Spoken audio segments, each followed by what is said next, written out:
வணக்க மக்களே, welcome to the venture show. இன்னைக்கு ஷோல நம்ம பார்க்க போகிறது நடான்யான் அப்படின்ற ஹிந்தி மூவியோட ரிவ்யூ. இந்த படம் பார்த்தீங்கன்னா நெட்ஃப்ளிக்ஸில் தமிழ் டப்பிங்கோட அவைலபிளாக இருக்குது. இந்த படத்தில் இப்ராஹிம் அலி கான், அதாவது சைஃப் அலி கானோட பையனும் அண்ட் குஷி கபூர், அதாவது ஸ்ரீதேவியோட பொண்ணும் வந்து லீட் கேரக்டர்ஸ் ப்ளே பண்ணியிருக்காங்க. இந்த படம் இப்போ இருக்கக்கூடிய ஜென்சி கிட்ஸ் இருக்காங்கல்ல, ஸோ அவங்க லைஃப்பில் நடக்கிற மாதிரியான ஒரு ரொமான்டிக் ட்ராமா அப்படின்ற மாதிரி எடுத்திருப்பாங்க. இந்த படம் பார்க்கும்போது எனக்கு தேவர் மகன் படம் சட்டுன்னு ஞாபகத்துக்கு வந்துச்சு. என்ன இந்த படத்துக்கும் தேவர் மகன் படத்துக்கும் என்ன சம்பந்தம் அப்படின்ற மாதிரி நீங்கள் யோசிக்கலாம். அதில் நாசர் ஒரு டைலாக் சொல்லுவார், அதாவது சந்தனம் மிஞ்சிச்சுன்னா எங்கேயோ பூசுவாங்களாம், அந்த மாதிரி காசை கரியாக்குறதுக்காகவே எடுக்கப்பட்ட ஒரு படம் அப்படின்னே சொல்லலாம். பொதுவாக நெப்போ கிட்ஸ் மேலே ஒரு விதமான வன்மம் அப்படின்றது நிறைய பேருக்கு இருக்கும். அதுக்கு முக்கியமான காரணம் நிறைய விஷயங்கள் ரொம்ப ஈஸியாக அவங்களுக்கு கிடைச்சிரும் அப்படின்றதுனால தான். பட் இருந்தாலும் டேலண்ட் இருந்தால் கண்டிப்பாக அவங்களும் நடிக்கலாம், அவங்களும் மேலே வரலாம் அப்படின்ற மாதிரியான ஒப்பீனியன் தான் எனக்கும் இருக்குது. பட் இந்த படம் பார்த்ததுக்கு அப்புறமாட்டு அந்த நெப்போ கிட்ஸ் மேலே இருக்கக்கூடிய வன்மம் அப்படின்றது இன்னுமே அதிகமாக தான் ஆகும் அப்படின்னே சொல்லலாம். ஏன்னா கொஞ்சம் கூட ஒப்பேராத ரெண்டு பேரை லீட் கேரக்டர்ஸாக போட்டு அவங்களுக்குள்ள ஒரு கெமிஸ்ட்ரி வேறு இதில் பில்ட் பண்ணியிருப்பாங்க. சுத்தமாக சகிக்கலை அப்படின்னே சொல்லலாம்.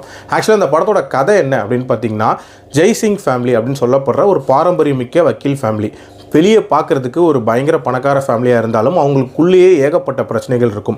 அதில் இருக்கக்கூடிய சுனில் செட்டிக்கும் அவங்க ஒய்ஃபுக்கும் வந்து பிரச்சனை இருக்கும். அந்த ஃபேமிலியை சேர்ந்தவங்க தான் வந்து நம்ம ஹீரோயின். சின்ன வயசுலேருந்து ஹீரோயின் கூட சப்போர்ட்டிவாக இருக்கக்கூடியது அவரோட ரெண்டு ஃப்ரெண்ட்ஸ் தான். அந்த ஃப்ரெண்ட்ஷிப்பை காப்பாற்றிக்கணும் அப்படின்றதுக்காக தனக்கு பாய் ஃப்ரெண்ட் இருக்கான் அப்படின்ற மாதிரி போய் சொல்கிறா.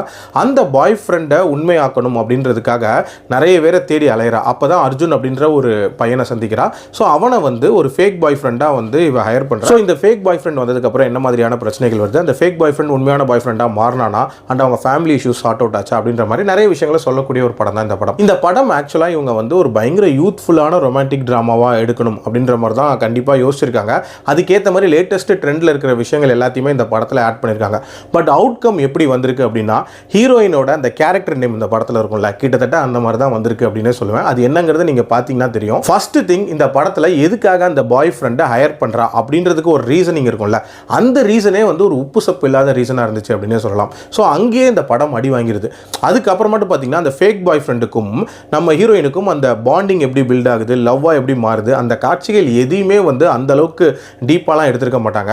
ஆல்சோ ஹீரோயினோட லைஃப்பில் இருக்கக்கூடிய அந்த ஃபேமிலி இஷ்யூஸ் இருக்கும்ல, அதுவுமே ரொம்ப அறகுறையாக தான் காட்டியிருப்பாங்க அப்படின்னே சொல்லலாம். அதுலேயும் பெரிய லெவலில் ஒரு இம்பாக்ட் இல்லை, ஹீரோ ஹீரோயினுக்குள்ள ஒரு கெமிஸ்ட்ரி இல்லை, அண்ட் டுவர்ட்ஸ் தி எண்டும் ஒரு மாதிரி ரொம்ப சுமாராக முடிச்சிருப்பாங்க. மொத்தத்தில் இது ஒரு ரொமான்டிக் ட்ராமாவே இல்லை அப்படின்னே சொல்லலாம். ரொம்ப ஒரு அறவேக்காட்டுத்தனமாக எடுக்கப்பட்ட ஒரு படமாக தான் பட்டுச்சு. பட் என்ன ஒன்றுனா, இந்த படத்தோட ப்ரொடக்ஷன் வேல்யூஸ் அப்படின்றதெல்லாம் வேறு லெவலில் இருந்துச்சு. சும்மா காசை வாரி இறச்சிருக்காங்க அப்படின்னே சொல்லலாம். இந்த மாதிரி நிறைய காசு இருந்தால் ஏதாவது சேரிட்டி ஒர்க் பண்ணி இல்லை ஏழைகளுக்கு கொடுக்கலாம் இந்த மாதிரியான படம் எடுக்கிறதுக்கு அப்படின்றது என்னோட ஒப்பீனியன். ஓவரால் என்னோட ரேட்டிங் இந்த படத்துக்கு 2 out of 5. என்னை பொறுத்த வரைக்கும் ஸ்கிப் அப்படின்னு தான் சொல்லுவேன். அடல்ட் கண்டென்ட்டை பொறுத்த வரைக்கும் டுவர்ட்ஸ் தி எண்ட் சில லிப்லாக் சீன்ஸ் இருக்குது. மற்றபடி பார்க்கலாம். மீண்டும் அடுத்த விமர்சனத்தில் சந்திக்கிறேன். நன்றி.